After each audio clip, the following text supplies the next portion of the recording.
नमस्कार साथियों। हम उम्मीद करते हैं कि सक्षमता, विशिष्ट शिक्षक जैसे तमाम अनेक मामलों को लेकर जो लगातार ऊहापोह की स्थिति बनी हुई है, इसमें लगातार हमारे प्रयास और हमारे अन्य साथियों के द्वारा जो प्रयास किया जा रहा है, इससे आप लोग निश्चित रूप से तनाव मुक्त हो रहे होंगे। क्योंकि जैसे जैसे हकीकत से पर्दा हटता है, लोग हकीकत को समझना शुरू करते हैं और अब धीरे धीरे बिहार शिक्षक एकता मंच के द्वारा जो लगातार जो हम लोग के द्वारा प्रयास किया जा रहा है, हकीकत से पर्दा उठ चुका है और सभी लोग समझ चुके हैं। बहुत सारे साथी तो लगातार फ़ोन कल से आना शुरू हो गया कि भैया हम परीक्षा दे दिए हैं तो क्या हम काउंसलिंग करा नहीं करा, कोई दिक्कत नहीं ना। कोई दिक्कत नहीं होगा। ऐसा थोड़े कि ज़बरदस्ती कोई है कि अंग्रेज की सरकार है कि आपको बांध करके रस्सी से लेकर चला जाएगा। ऐसा कुछ नहीं है। आप परीक्षा दे लिए, काउंसलिंग नहीं करेंगे, कोई दिक्कत नहीं है। फॉर्म भर दिए, परीक्षा नहीं देंगे, कोई दिक्कत नहीं है। या आपकी मर्जी है। बहुत लगातार कई साथियों का फ़ोन आया है इस पर, तो आप लोग निश्चिंत रहें, कोई दिक्कत नहीं होगा। आप फॉर्म भर दिए, परीक्षा नहीं दे सकते हैं, कोई दिक्कत नहीं आपको। परीक्षा दे दिए, काउंसलिंग नहीं करा सकते, कोई दिक्कत नहीं आपको। कुछ साथियों का सवाल आया कि सर हम अपने विद्यालय में अकेले बच गए हैं, अब हमको लोग डरा रहा है कि आप अकेले रह जाइए। अरे भाई, ऐसा थोड़े है। अकेले रह जाएंगे तो हम शिक्षक नहीं रहेंगे क्या हो जाएंगे हम शिक्षक हैं, शिक्षक रहेंगे। इससे कहीं न डरने का सकता है, न घबराने का सकता है। आप अकेले हैं तो क्या दिक्कत है। अकेला आदमी ही कारवां बनाता है, इसलिए डरने का सकता नहीं है। आप निश्चित रूप से ऐतिहासिक निर्णय लिए हैं, ऐतिहासिक फैसला है। आप अपने भविष्य का फैसला लिए हैं। जो भी साथी फॉर्म नहीं भरे हैं, आपका निर्णय जो है बहुत सुंदर है। आप ऐतिहासिक निर्णय लिए हैं, इसलिए ज़रा सा घबराने का सकता नहीं है। आप लोग जहाँ हैं, जैसे हैं, बने रहें, कोई दिक्कत नहीं। किसी की नौकरी पर कोई दिक्कत नहीं है। कुछ साथियों का सवाल आया कि भैया प्रमोशन के लिए आवाज़ उठाइए। तो भाई, प्रमोशन से पहले देखिए, ज़रूरी है, यहाँ पे भी सरकार की चाल हो सकती है।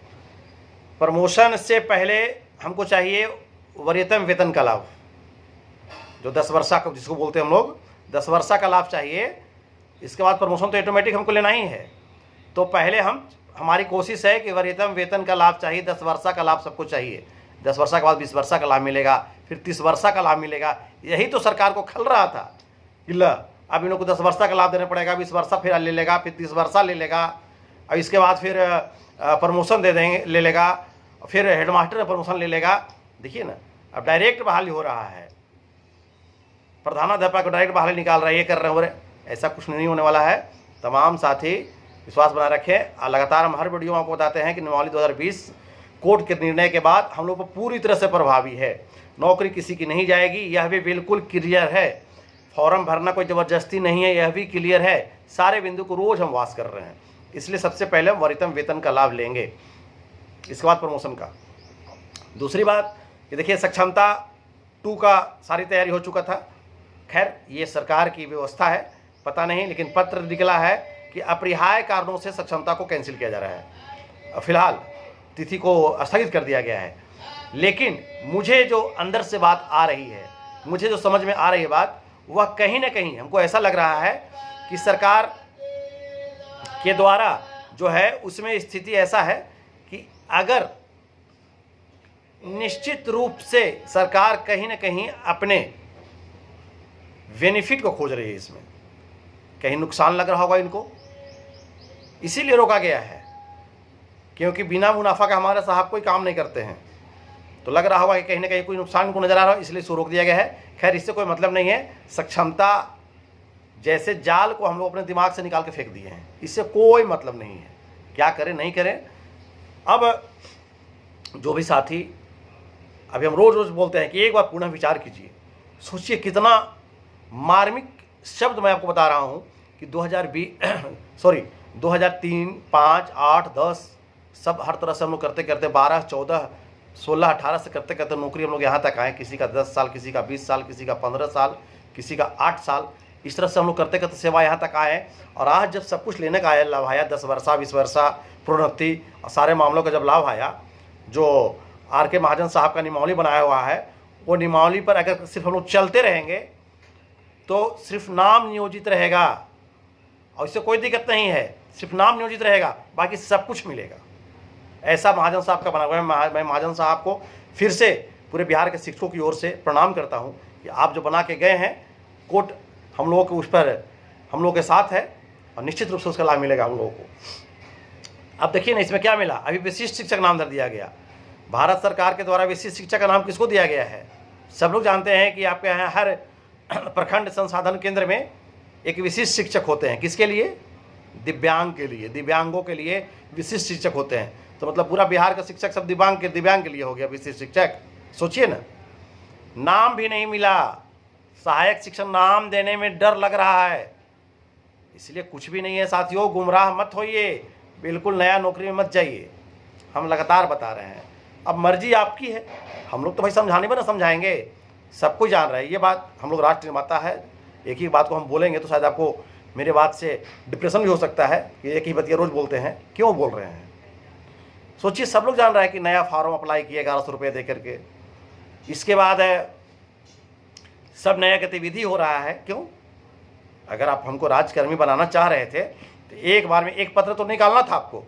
एक पत्र निकालते बोलते कि जितने 2003, 5, 8, 10, 12, 14, 16, 18 जो भी शिक्षक है, 22 जो भी शिक्षक है, सबको सरकार के इतना इतना पत्रांक, इतना दिनांक के आलोक में सबको मर्ज किया जाता है राज्यकर्मी में। एक लाइन में मामला समाप्त हो जाता। और परीक्षा कौन सा भाई? बिहार विद्यालय परीक्षा समिति से हम लोग दक्षता दे दिए, बिहार विद्यालय परीक्षा समिति से पात्रता दे दिए। यही दक्षता और पात्रता एक दिन बहुत बड़ा प्रिय था आपको, और यही दक्षता पात्रता, अगर दक्षता और पात्रता को आप नहीं मानते हैं तो बिहार विद्यालय शिक्षा समिति के द्वारा लिया गया है, इसको आप अवैध घोषित कर दीजिए पत्र निकाल करके कि परीक्षा लिया गया अवैध है, बिहार विद्यालय परीक्षा समिति हमारा अवैध है, ये घोषित कर दीजिए। वो भी देख लीजिए कर करके। आज जो परीक्षा ले रहे हैं राजकर्मी बनाने के लिए, या एजेंसी के माध्यम से ठेका देकर के हो रहा है, मतलब हर काम ठेकेदारी से। ये कहाँ का बात है भाई? देखिए, जो भी बात है, बाकी क्या हो रहा है नहीं हो रहा है सबसे छिपा हुआ नहीं है। शिक्षा विभाग को इस्तेमाल करके और शिक्षा विभाग पर विद्यालय और विद्यालय के शिक्षकों पर नज़र मोड़ करके और बाकी जो खेला हो रहा है, यह बहुत जल्द साबित होगा। बिहार का सबसे बड़ा घोटाला शिक्षा विभाग का घोटाला साबित होगा। सब लोग देख रहे हैं, रातों रात ट्रक आ रहा है सामान, सीधा हेड मास्टर को कहा कि स्कूल में उतरवा लीजिए, बीआरसी में उतरवा लीजिए, चेक काट के दे दीजिए। पता नहीं उड़नदस्ता की तरह, उड़नपड़ी की तरह सामान आ रहा है विद्यालय में। कहाँ से आ रहा है भाई? फंसेगा कौन? समय आने पर हेड मास्टर फंसेगा। सीधा दिल्ली से सब कुछ परचेज हो रहा है, पटना से परचेज हो रहा है। इसलिए सारे बातों से सावधान रहे, उससे हमको मतलब नहीं है। हमको चाहिए कि हमें हमारे शिक्षकों को परेशान नहीं किया जाए, हमारे शिक्षकों को शिक्षकों के साथ अन्याय नहीं किया जाए। बाकी जो है भगवान इंसाफ करेंगे, उससे हमको मतलब नहीं है। तमाम साथी आशा, विश्वास और धैर्य बनाए रखें। जिस प्रकार से साथियों का लौटने का सिलसिला जारी है, एकदम निश्चित रूप से सरकार को पीछे हटना पड़ेगा। अब तमाम साथी इसी बात पर विश्वास रखें और जहाँ भी दिक्कत हो आप अपनी बात को शेयर करें। और इसी बात के साथ हम ज़्यादा कुछ नहीं कहते हुए बस यही कहना चाहेंगे कि आप अपने पुराने घर का छोड़ने का निर्णय कभी नहीं लें। आपको इसी में सारा हक मिलेगा, सब कुछ मिलेगा, मान सम्मान प्रतिष्ठा सब कुछ मिलेगा। आप क्यों विशिष्ट शिक्षक बनने के चक्कर में पड़े हुए हैं, क्यों बनावटी राजकर्मी बनने के चक्कर में पड़े हुए हैं? यह सब आपको फंसाने के लिए जाल है। आपको जहाँ पुराना घर उसने भगाने के लिए व्यवस्था है, इससे बचे। चलिए, इन्हीं बातों के साथ फिर बहुत सारी बात है मैं लेकर के अपने अगले वीडियो में आपके सामने आऊँगा। फिलहाल आप सभी एकता बनाए रखें, विश्वास बनाए रखें। जय हिंद, जय शिक्षक, जय भारत।